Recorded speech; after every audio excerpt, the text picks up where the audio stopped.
एखाद्या वर्षाची दिनदर्शिका पुढील कोणत्या वर्षी सारखीच असणार, अशा प्रकारचा प्रश्न कसा सोडवायचा पहा।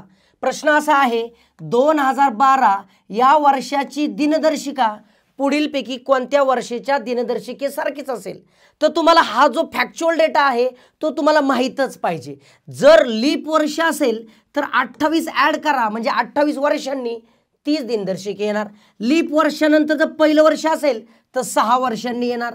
लीप वर्षानंतरचं दुसरं असेल तर 11 वर्षांनी येणार आणि लीप वर्षानंतर तिसरं असेल तर 11 वर्षांनी येणार। इथं पाहून कळतंय 2012 हे लीप वर्ष आहे, म्हणजे याच्यात फक्त 28 ॲड करा, म्हणजे 2040 या वर्षाची दिनदर्शिका आणि 2012 ची दिनदर्शिका सारखीच असणार। ऑप्शन नंबर 1 बरोबर तुम्हाला सोडवायचंय। चला पुढचा प्रश्न, 2009 या वर्षाची दिनदर्शिका खालीलपैकी कोणत्या वर्षासारखीच असणार हे कमेंट करून लगेच मला सांगायचं।